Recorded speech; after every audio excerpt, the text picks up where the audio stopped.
ċemplit li fuq it-telefon oħt ir-raġel, Soru Franġiskana, u qalt li biex niċċekkja Facebook, hekk kif kien hemm rapporti li avukat Karkaris instab mejjed b'tieri tal-arma tan-nar. Kien b'dan il-mod li Mary Rose Kirkhope, viżibilment emozjonata, irrakkontat kif skoprit li żewġha nstab mejjed, dellit fid-daħla ta' kumpless ta' garaxxijiet biswit l-iskola ta' Birkirkara fl-2015. Minn hemm, il-mara tiegħu ġriet lejn Lassa fejn ingħatat l-aħbar mill-ispettur. Irrakkonta kif binna seta' kien miegħu fil-ħin tad-delitt li kieku ma kienx għal lezzjoni mħassra l-università. Dan ħareġ waqt ix-xhieda taqsim il-qalb li dwiet fl-awla 22 quddiem il-Maġistrat Caroline Farrugia Frendo fil-kumpilazzjoni li għaddejja fil-konfront tal-aħwa Robert Wadri Naġus tal-Maksar, Jamie Vella u George De Giorgio ċ-Ċiniż, il-koll mixlija bil-qtil tal-avukat Carmel Kirkhope fl-2015 u tal-ġurnalista Daphne Caruana Galizia fl-2017. Fil-qorti, Mary Rose Kirkhope spjegat li huma kienu se jiċċelebraw il-35 anniversarju ta' żwieġ tagħhom u fil-ġurnata tal-assassinju żewġa telaq mid-dar fis-7:15 filgħodu fil-ħin li s-soltu jmur għax-xogħol. Meta pruvat iċċemplet l-darbiet u ma qabadix, ħasbet li ħalla l-mowbajl warajh, iżda ma kellux ikun.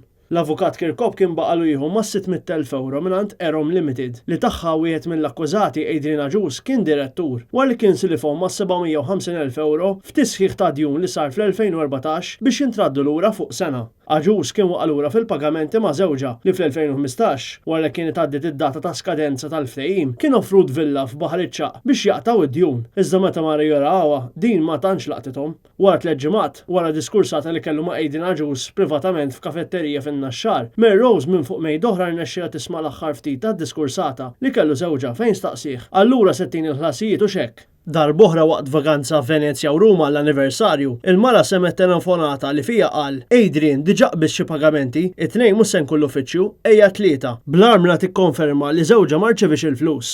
5 xhur wara qtil, Adrian Naġus fetaħ kawża biex jannulla l-ipoteka ta' djun fuq il-proprjetà u wara l-ewwel smigħ intlaħaq bil barra l-qorti fuq il-pagament tas-self ta' 165,000 € fuq bilanċ ta' 600,000 € għaliex kemm Mary Rose u binha rridu jaqtawha darba l dejjem.